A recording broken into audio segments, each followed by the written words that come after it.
নমস্কাৰ, মই দিলীপ কুমাৰ বড়ো 34 নং খালিংদুৱাৰ সমষ্টি UPPL প্ৰাৰ্থী। যোৱা 23 নৱেম্বৰ তাৰিখে আমাৰ প্ৰাক্তন মুখ্যমন্ত্ৰী আমাৰ তৰুণ গগৈদেৱৰ স্বৰ্গগামী হয়। গতিকে মই খালিংদুৱাৰ সমষ্টিৰ আমাৰ UPPL দলৰ প্ৰাৰ্থী হৈ তেখেতৰ স্বৰ্গগামীৰ কাৰণে মই শ্ৰদ্ধাঞ্জলি জনালোঁ আৰু তেখেতৰ পৰিয়ালবৰ্গৰ কাৰণে সমবেদনা জ্ঞাপন কৰিলোঁ। আমি এইবাৰ আমাৰ যি বিটিআৰ নিৰ্বাচন হ'বলৈ গৈ আছে, আমাৰ UPPL দলে সক্ৰিয়ভাৱে আমি অংশগ্ৰহণ কৰিছোঁ আৰু এই কৰোনা মহামাৰীৰ সময়তো আমি আমাৰ UPPL দলে আমাৰ ৰাইজৰ লগত আমাৰ চৰকাৰটো সঁহাৰি জনাবৰ কাৰণে এটা দুৰ্নীতিমুক্ত চৰকাৰ আনিবৰ কাৰণে আমি সক্ৰিয়ভাৱে কাম কৰিছোঁ আৰু আজি আমি আমাৰ UPPL দলৰ সহযোগত আমাৰ খালিংদুৱাৰ সমষ্টিটো আমি মানে বিপুল ৰাইজৰ সঁহাৰি পাবলৈ সক্ষম হৈছোঁ আৰু আমাৰ দলে আমাৰ কৰ্মী হিচাপে আমাৰ খালিংদুৱাৰ সমষ্টিত 17,700 আমাৰ দলৰ কৰ্মীয়ে আছে, আমাৰ 11টা প্ৰাইমাৰী আছে। গতিকে এইবাৰ আমি খালিংদুৱাৰ সমষ্টিত মোক কেণ্ডিডেট হিচাপে প্ৰাৰ্থিত্ব দিছে। গতিকে মই আমাৰ দলৰ সহায় সহযোগত আৰু আমাৰ সকলো ৰাইজৰ সহযোগত আমি বিপুল ভোটত জয়যুক্ত হ'বলৈ গৈ আছোঁ আৰু যি মানে অহা মাহৰ 7 ডিচেম্বৰ তাৰিখে অসম চৰকাৰ আৰু নিৰ্বাচন আয়োগে আমাৰ নিৰ্বাচনটো ঘোষণা কৰিছে। গতিকে এইবাৰ ৰাইজৰ এটা দুৰ্নীতিমুক্ত চৰকাৰ আনিবৰ কাৰণে সকলো ৰাইজক আমাৰ ট্ৰেক্টৰৰ ছবিত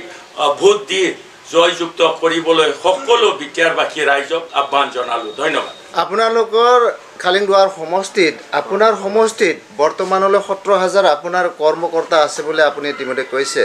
তাৰপিছত আপোনাৰ সমষ্টিত কিমানজন ব্যক্তিয়ে UPPLক ছাপোৰ্ট কৰি পেলাই সমৰ্থন কৰিব বৰ্তমান যোগদান দিছে? হয়, আজি চাওক, এই 17 বছৰ কালত BPF দলৰ যি মানে ৰজাৰ ধৰণে আজি এক নায়কত্ববাদ চৰকাৰ চলাই সকলো জাতি জনগোষ্ঠী বিভিন্ন ধৰ্মাৱলম্বী লোকসকলে BPF দলৰ ওপৰত যি বিশ্বাস আৰু আস্থা আছিলে সেইবোৰ নাইকিয়া হৈ গৈছে। সেইকাৰণে সকলোৱে পৰিৱৰ্তনৰ কাৰণে আজি UPPL দলকে মানে সঁহাৰি জনাই আমাক চৰকাৰ গঠন কৰিবলৈ সহযোগ কৰিব বিচাৰিছে। আজি আমাৰ খালিংদুৱাৰ সমষ্টিত আজি BPFৰ পৰা, BJPৰ পৰা আৰু কংগ্ৰেছৰ পৰা কমেও আজি 9,000 ভোটাৰ্ছে আমাৰ দলত সক্ৰিয়ভাৱে যোগদান কৰিলে। গতিকে মই আজি খালিংদুৱাৰ সমষ্টিত প্ৰাৰ্থী হৈ মই এইটোকে ক'ব বিচাৰোঁ, এইবাৰ আমাৰ খালিংদুৱাৰ সমষ্টিত মই বিপুল ভোটত জয়যুক্ত হ'বলৈ সক্ষম হ'ম আৰু আমাৰ সমগ্ৰ বিটিআৰত আজি আমাৰ দলে বহুতকেইটা সমষ্টিত বিপুল ভোটত জয়যুক্ত হৈ আমাৰ প্ৰমোদ বড়োদেৱক আমি মানে চিফ বনাবলৈ গৈ আছোঁ। ধন্যবাদ। সমাগত BTC ইলেকশ্যনত আপোনালোকৰ কোন দলে প্ৰতিদ্বন্দ্বিতা হ'ব বুলি আপুনি ভাবে? আজি চাওক, এইবাৰ যি পৰিৱৰ্তনৰ ঢৌ, গতিকে মানে সকলো ৰাইজে UPPL দলকে সঁহাৰি জনাইছে আৰু সকলোৱে আমাকে মানে বহুমূলীয়া ভোটটো আমাৰ ট্ৰেক্টৰত ছবিত দিবলৈ টঙালি বান্ধি আছে। গতিকে মই আজিলৈকে আমাক প্ৰত্যাহ্বান জনাব পৰা তেনেকুৱা দল আমি দেখিবলৈ আমি পোৱা নাই। গতিকে আজি BPFটো এইবাৰ আপোনালোকে চাওক, শেষতে তেওঁলোকে থাকিব, যদি থাকে বিজেপিয়ে ছেকেণ্ড পজিশ্যনত থাকিব পাৰে ধন্যবাদ বিজেপিৰ যিটো কেম্পেইন হৈ আছে তেওঁলোকৰ যি কেম্পেইন চলি আছে সেই কেম্পেইনে আপোনালোকৰ ইউ পি পি এলক অলপমান প্ৰভাৱ পেলাব নেকি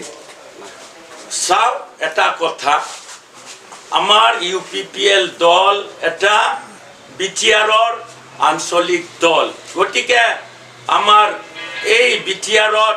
এটা আঞ্চলিক দল অৰ্থাৎ ঘৰৰ সমস্যা হিচাপে সমাধান কৰিবলৈ আজি আমাৰ বিটিআৰ বাসীয়ে ইউ পি পি এল দলকে সঁহাৰি জনাই চৰকাৰ গঠন কৰাত সহায় কৰিব বিচাৰিছে আজি বিজেপি হয় তেওঁলোকে এটা ৰাষ্ট্ৰীয় দল আজি দিল্লীত থাকি বা দিছপুৰত থাকি আমাৰ সমস্যা সমাধান কৰি দিব নোৱাৰে সেইকাৰণে আজি তেওঁলোকে যিমানে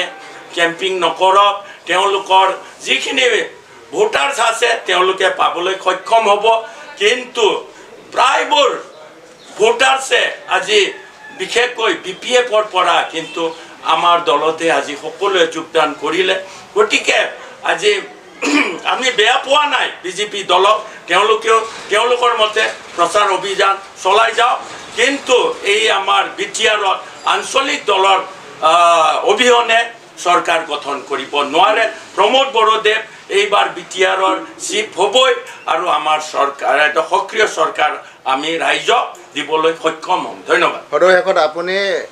সমষ্টিবাসীৰ যি ভোটাৰসকল আছে তেওঁলোকক সমাগত নিৰ্বাচনৰ কাৰণে কি বুলি আহ্বান কৰিব আচ্ছা ধন্যবাদ চাওক আমাৰ নিৰ্বাচন অহা মাহৰ 7 ডিচেম্বৰ তাৰিখে হ'বলৈ গৈ আছে গতিকে আজি আমি বহুত মানে 10 মাহ আমাৰ মানে ৰখিব লগা হ'ল বহুত আমাৰ ধৈৰ্যৰ প্ৰয়োজন হ'ল আজি আমাৰ ইউ পি পি এল দলে হওক বা আমাৰ শুভাকাংক্ষীসকলে বহুত ধৈৰ্য আকাৰে আজিও বাট চাই আছে গতিকে সকলো ৰাইজক যাতে যি আপোনালোকে শ্ৰম দান দিলে আৰু আমাৰ ইউ পি পি এল দলৰ কেন্দ্ৰীয় কমিটিয়ে হওক আজি ডিষ্ট্ৰিক্ট কমিটিয়ে হওক ব্লক কমিটিয়ে হওক প্ৰাইমাৰী কমিটিয়ে হওক আমাৰ বিশেষকৈ বুথ কমিটিসকলেতো বহুত কষ্ট কৰিছে গতিকে মই এজন খালিংদুৱাৰ সমষ্টিৰ প্ৰাৰ্থী হৈ সকলোকে ধন্যবাদ জ্ঞাপন কৰিছোঁ আৰু আমাৰ শুভাকাংক্ষীসকল অৰ্থাৎ আমাৰ দলক যি ৰাইজে সঁহাৰি জনায় ইমান দিনে বাট চাই মানে ৰখি থাকি মানে আহা 7 ডিচেম্বৰ তাৰিখে আপোনালোকৰ বহুমূলীয়া ভোটটো দিবৰ কাৰণে যি আপোনালোকে বাট চাই আছে গতিকে আপোনালোককো মই এজন খালিংদুৱাৰ সমষ্টিৰ প্ৰাৰ্থী হৈ ধন্যবাদ জ্ঞাপন কৰিছোঁ গতিকে আপোনালোকক যি আহি থকা 7 ডিচেম্বৰ তাৰিখে আপোনালোকৰ যি বহুমূলীয়া ভোটটো